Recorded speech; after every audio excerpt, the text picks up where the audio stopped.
गोस्वामी जी महाराज ने रामचरितमानस तो लिखा ही, लेकिन विनय पत्रिका भी लिखी। विनय पत्रिका में उन्होंने सब वर्णन किया, क्योंकि उन्होंने काल के चरणों की पूजा की बात पहले की, क्योंकि आज तीन युगों से काल का कब्जा, काल का अधिकार, हम सब जीव काल के अधिकार में अधीनता में रह रहे। चाहे ऋषि मुनि आए हो, चाहे योगी ब्रह्मचारी आए हो, चाहे अवतारी शक्तियां आई, चाहे ज्ञानी विज्ञानी आए, सबके सब काल माया के अधीन रहे, उन्हीं का देश है। लेकिन आज सदगुरु दयाल ने हमें आपको काल माया के कर्मों के जाल से निकालने का वादा किया है, संकल्प किया है, प्रतिज्ञा ली है। तो हम भूल फिर कैसे गए?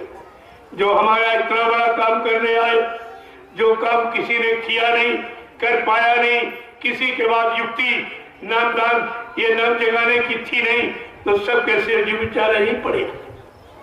अब मौका आया तो हम आप भूल गए।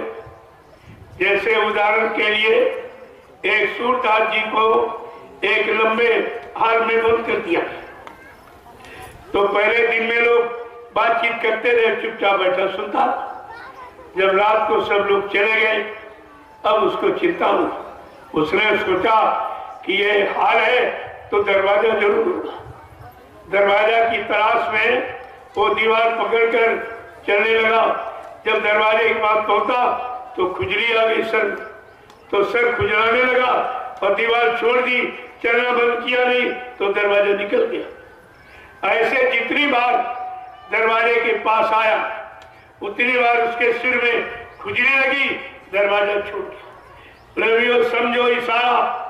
इसीलिए हम सबको कितनी बार कितने शरीरों में, पशुओं के शरीर, पक्षियों के शरीर, जंगली जानवरों के शरीर, कीड़े मकोड़ों को शरीर में हमें आपको मिला था, लेकिन उनमें दरवाजा नहीं था। दरवाजा था, लेकिन उस दरवाजे का प्रयोग उस शरीर में नहीं किया जा सकता था। क्यों?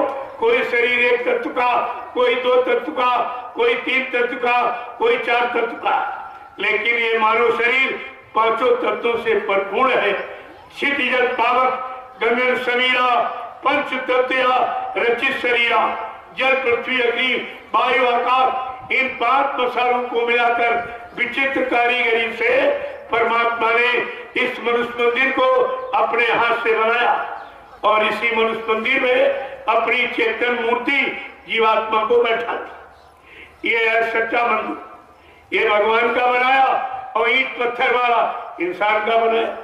तो इंसान ने तो नकल की है, नकली बनाया और पत्थर की नकली मूर्ति लगा दी, और मतलब यानी नकली सब बाहर में पूजा करना शुरू कर दिया।